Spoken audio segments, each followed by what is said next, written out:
साथ संगत जी प्यार से कहिए धन निरंकार जी।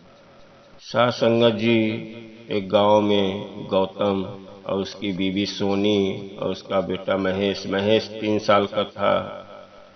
तीनों परिवार बहुत सुखी से थे। खाने पीने के लिए कमियां नहीं थी, अच्छे से रह रहे थे। साथ संगत जी, उन लोग के जीवन में कोई दुख नहीं था और दिल के साफ थे और अपना जो भी कमाते थे अपना घर का गुजारा करते थे।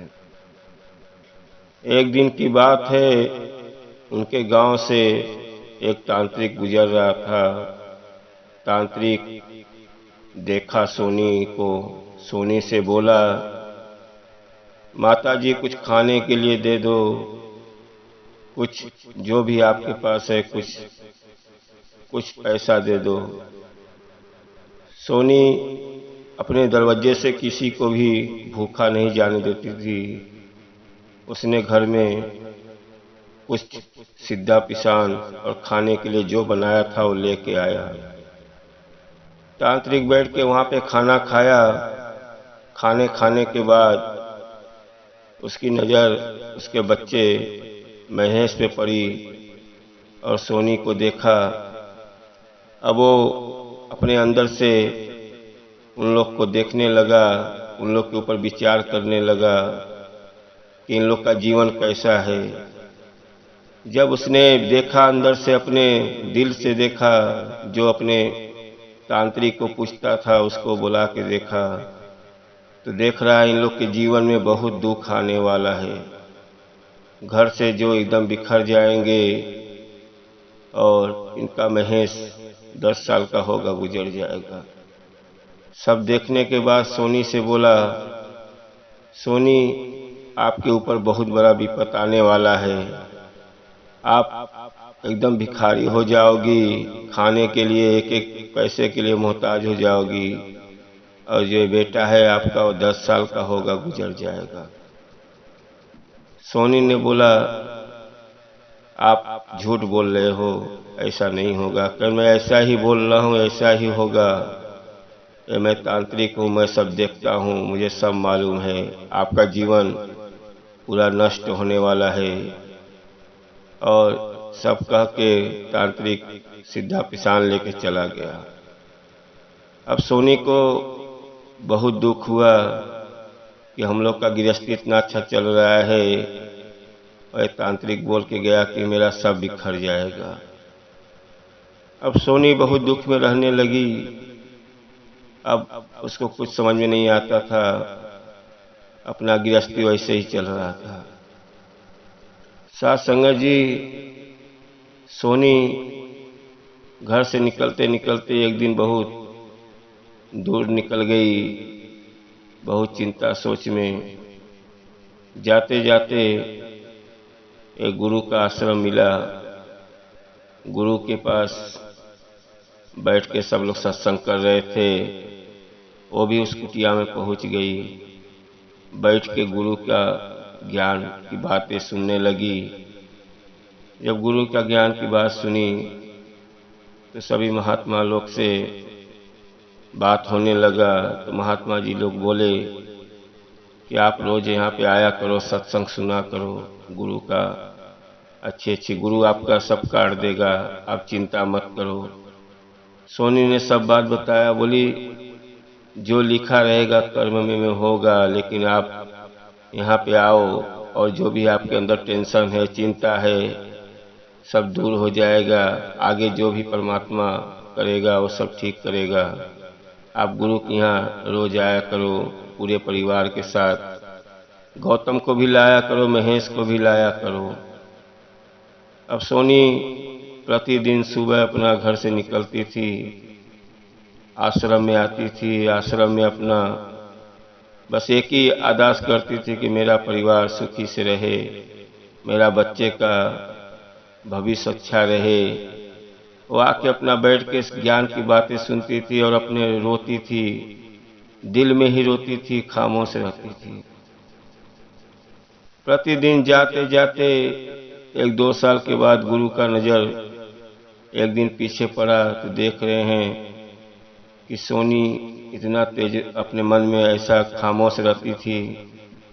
और गुरु ने उनको अपने पास बुलाया और पूछा, सोनी आप बहुत चिंता में हो, क्या बात है?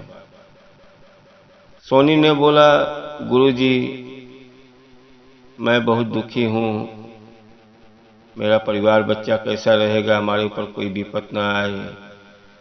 गुरु ने उनको आशीर्वाद दिया कि आपका जीवन सुखी रहेगा, आपके ऊपर कोई विपत नहीं आएगा और आपका जीवन अच्छा रहेगा, बेटा अच्छा बड़ा होगा, आपके बेटे का शादी होगा, आपके नाती पोता खिलाओगे और जीवन आपका सुखी रहेगा।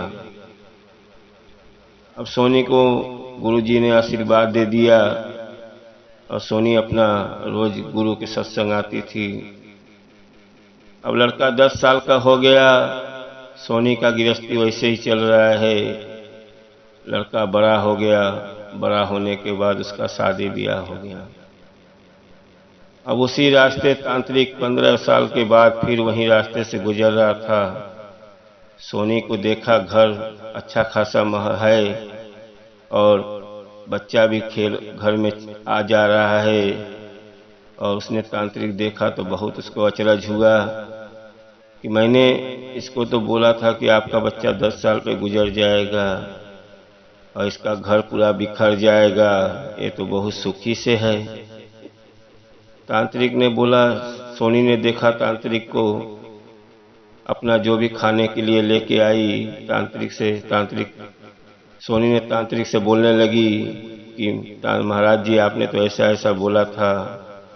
बोला मुझे भी वही समझ में नहीं आ रहा है, क्योंकि मैंने अपने जो भी पूजा करता हूँ तांत्रिक का मैंने खुद पूछ के देखा हूँ, आपके ऊपर ऐसी विपत्ति थी।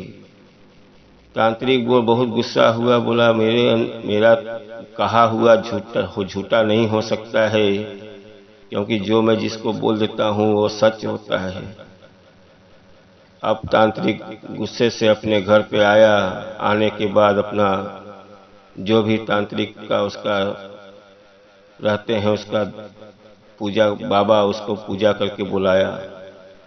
पूजा किया, पूजा करके बाबा को बुलाया। बोला मैंने आपका विद्या सीखा हूँ और किसको क्या होना चाहिए, क्या नसीब में है, मुझे देखने का ये मैंने तांत्रिक सीखा हूँ और आपके सहारे मैंने उसको बताया और आपने बोला उसके नसीब में बहुत ठोकर है, उसका बेटा गुजर जाएगा, लेकिन ऐसे कैसे हुआ।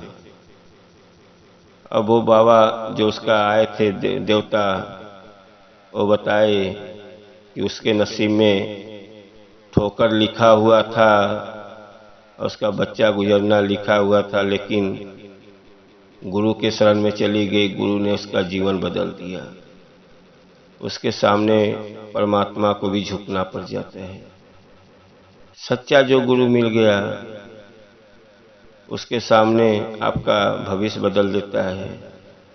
इसलिए हमेशा गुरु के सतगुरु के चरणों में लगे रहो, आपके आने वाले दुख को काट देता है। सोनी का दुख कट गया, सोनी का घर में बेटा हुआ, दोनों सब परिवार खुशी से रह रहे हैं। साथ संगत जी, हम लोग के ऊपर दुख आता है चला जाएगा, लेकिन संत महात्मा लोग सब लोग अच्छे से हम लोग रहेंगे, अच्छे से रहना चाहिए। और हमको जीवन में सतगुरु मिला है जो हमारे जीवन को खुशियाँ ही खुशियाँ रखेगा। साथ संगत जी कहते हैं, करता करे न कर सके, गुरु करे सो होए, 3 लोक 9 खंड में गुरु से बड़ा न कोई। गुरु से बड़ा कोई नहीं है। गुरु चाहेगा तो आपका जीवन बदल देगा। साथ संगत जी प्यार से कहिए, धन निरंकार जी।